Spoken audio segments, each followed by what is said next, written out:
Messieurs, Boker Tov, nous sommes aujourd'hui mercredi, le lendemain du 17 Tammuz. Donc, nous avons une souda aujourd'hui offerte par Eric pour l'anniversaire de sa grand-mère. Donc, Leilou Nishmat Mazal Bat Freha. Et on va faire le cours Leilou Nishmata. Monsieur le rabbin, c'est à vous. Boker Tov, messieurs. Un petit enseignement que, une fois... On va pas respecter aujourd'hui le programme proposé. Et je voulais juste vous transmettre un enseignement que j'ai découvert il y a quelques jours. Je trouve que l'enseignement est assez joli. Je voulais vous le partager.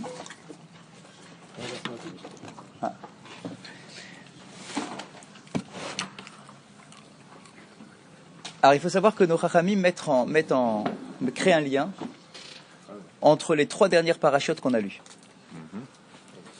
Korach, Chukat et Balak. Il y a un lien entre ces trois-là. Où est-ce qu'il se situe? Alors à deux niveaux.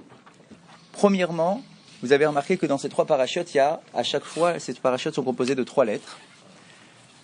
Et dans ces 3 lettres, il y a toujours un kouf.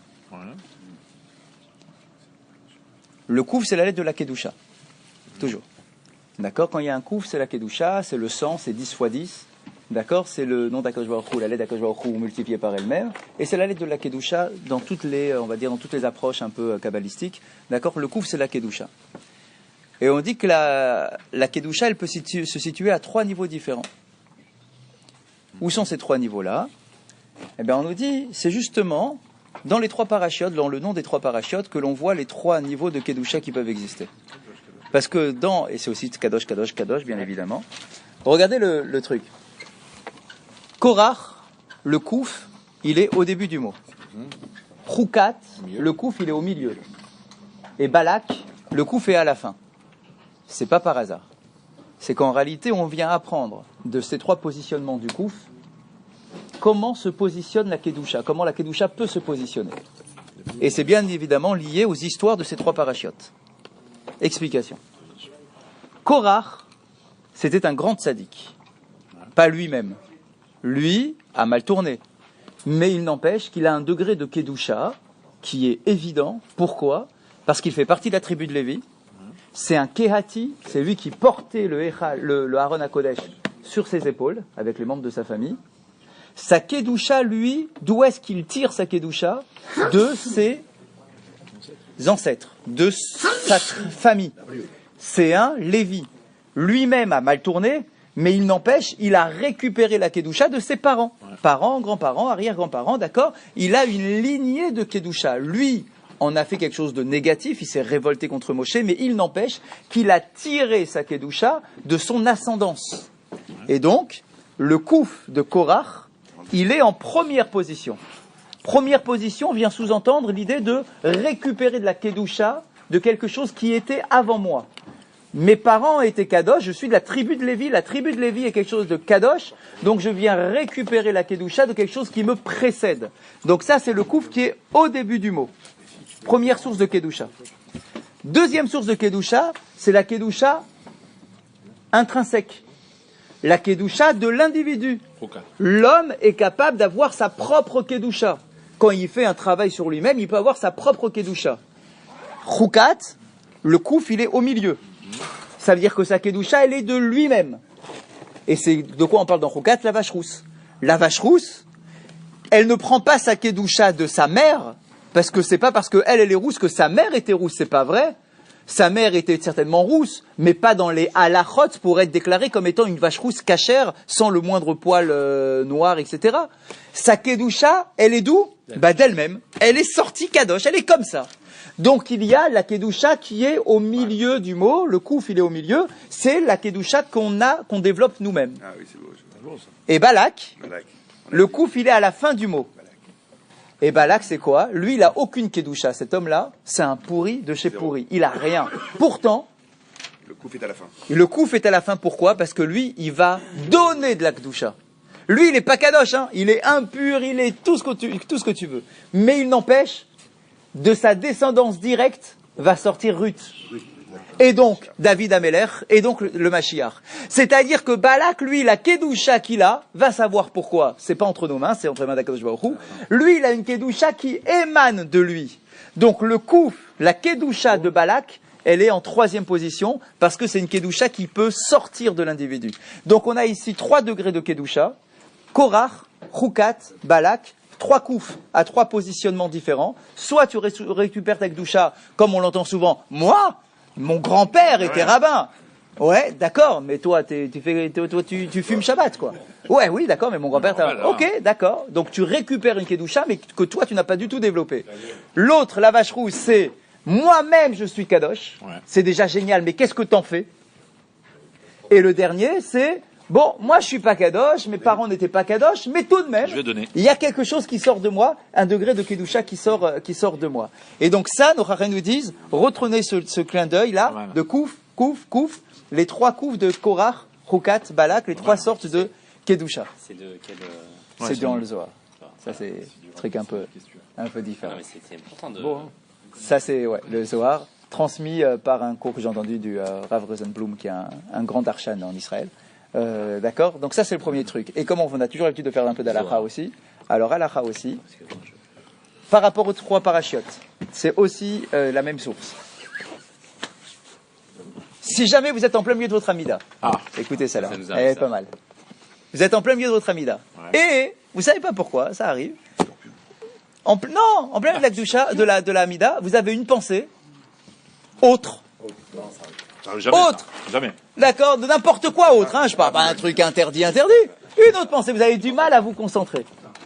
D'accord, dans la Hamida, vous avez du mal à être dans votre texte, machin. Vous pensez aux affaires, aux films, à votre sortie, à n'importe quoi, d'accord. Vous n'arrivez pas à faire sortir l'idée. Le Zohar dit, si jamais tu n'arrives pas à évacuer une idée de ta tête pendant ta Hamida, il y a une solution. Enfin, il y en a plusieurs, mais il y en a une qui est proposée par le Zohar. Vous la connaissez, celle-là? Aussi, mais c'est pas celle-là que je voulais. Ça, c'est du classique. Je voulais au moins vous amener un petit truc. Tu avais dit quoi? T'as dit quoi? Ah, pas mal. Mais ça. Tu t'arrêtes et tu regardes. Bah, il a raison. Bah, il a raison. Tu touches tes tefilines. En pleine amida? Bah, tu bouges pas. Juste, tu bouges tes tefilines. C'est vrai? Ouais, exactement. C'est comme si t'étais un peu. Tu remets le wifi. Mais c'est pas le truc que je voulais vous enseigner aujourd'hui. Il y a une autre solution qui est proposée. C'est de dire ou de penser, il y a une trait, à dire, en plein milieu de ta mida, tu t'arrêtes. De toute façon, tu penses à n'importe quoi, d'accord? Donc, tu t'arrêtes, et tu dis, ou tu penses, et tu dis, pi, pi, pi. Pas mal, ça. Bouge, les 3 bouches. 3, 14. Pi, pi, pi. Bah, là, on est parti. Mais on peut le dire comme ça, en plein milieu de la mida? Ouais. Certains disent, t'es pas obligé de le dire, mais tu dois penser, pi, pi, pi. Tu dis, pi, pi, pi, c'est réglé. Marrant, ça. C'est quoi ça? C'est un gris-gris, une secret, c'est quoi ce truc-là? D'accord, c'est quoi ces trucs-là? Les 3 bouches. Et il nous dit, pi, pi, pi. C'est le Rav Dougoudou. Pi, en fait, c'est pi haaretz, pi haaton. Pi haaton, ouais. Il m'en manque un. Et la bouche de l'année. Non, c'est fait. Ah. Oui, aidez-moi, messieurs. Et merci. Et pi ABR, merci. Pi ABR, je l'ai mis dans l'ordre. Pi ABR, pi Haaton et pi Haaretz. Dis donc. Voilà. Pi Haaretz. Pi. Dans l'ordre. Pi Haaretz. Pi ABR, et pi Haaton. En réalité, c'est le même clin d'œil qu'on faisait tout à l'heure, c'est les 3 parachiotes qui se suivent. Les 3 bouches qui ont été créées juste avant la création du monde, il y a 3 bouches qui ont été créées dans les Pirkei Avot, il y a 3 bouches qui ont été créées juste avant la fin de la création du monde, juste avant Shabbat, à Ben Hashmashot. C'est quoi les 3 bouches en question? C'est, de quoi? 6e jour, juste avant Shabbat. Vas-y, avant la création du monde. Non, à la fin de la création du monde. D'accord? Truc, juste avant Shabbat, Akadosh Baruch Hu, il dit, hop, attends, 3 trucs que je dois créer encore là au dernier moment. 3 bouches. C'est quoi les 3 bouches? C'est dans l'ordre des 3 parachiotes qu'on a lus les 3 dernières semaines. On a quoi? Korach, c'est pi de la bouche de la terre, qui a englouti Korach. Ouais. Dans Chukat, c'est le Myriam qui meurt, donc le puits de Myriam, c'est dans Chukat. D'accord? Et la 3e paracha, c'est l'ânesse, la bouche de l'ânesse. Donc on nous dit, tu penses à ces 3 bouches-là, et ça te permet à repenser le truc. Parce qu'en fait, c'est un rocher. C'est un rocher qui a une bouche. C'est comme ça que c'est présenté par nos Chachamim. Nous, on l'imagine un puits, machin. En fait, non, c'est un rocher. C'est un rocher qui a une bouche. C'est un rocher qui a une ouverture. Un rocher. D'accord? Ouais, bien sûr, le puits de Myriam, en réalité, c'est un rocher. C'est un rocher qui, une sorte de source. de source naturelle du rocher. Donc on nous dit, les trois bouches, elles sont présentées dans les trois parachiotes. Korach, Chukat, Balak. Dans cet ordre-là, d'accord, les trois bouches. Alors maintenant, quel rapport avec l'Amida? Si tu as du mal à orienter ta bouche pour proclamer la grandeur d'Akadosh Baruch Hu convenablement, et que t'es pas foutu de rester concentré 5 minutes en utilisant ta bouche pour parler de la grandeur d'Akadosh Baruch Hu, souviens-toi que la terre a une bouche, et que cette bouche-là, elle a été consacrée à la grandeur de Dieu, puisqu'elle a englouti Korach, sous l'ordre de Dieu. Donc la bouche s'est ouverte, et elle n'a fait que la volonté de Dieu. Souviens-toi qu'un rocher qui n'a aucune force d'énergie, rien, qu'un rocher a été capable de prendre sa bouche et d'ouvrir sa bouche pour la gloire de Dieu. Il a donné de l'eau. Souviens-toi qu'une ânesse a été capable d'ouvrir sa bouche pour la gloire de Dieu. Et toi, t'es pas foutu d'ouvrir ta bouche pour la gloire de Dieu et tu penses à autre chose en même temps. Donc si tu prends le temps de te concentrer, de dire que ces trois bouches-là, qui n'ont pas de force de vie, qui n'ont pas de séchel, ont été capables d'être orientées pour la grandeur d'Akadosh Baruch Hu, alors toi, sois au moins capable de faire autant et d'utiliser ta bouche sans penser à autre chose et d'être complètement consacré à Akadosh Baruch Hu. Donc si jamais dans l'Amida, et c'est dans le Zohar, ça c'est dans le Zohar. D'accord, tu dis 3 fois pi ou tu penses à 3 fois pi, donc c'est pas juste un gris-gris, c'est tu penses que même des bouches qui n'ont aucune source de vie peuvent proclamer la grandeur de Dieu, alors toi aussi sois capable de orienter ton énergie de ta bouche pour proclamer la grandeur d'Akadosh Baruch Hu.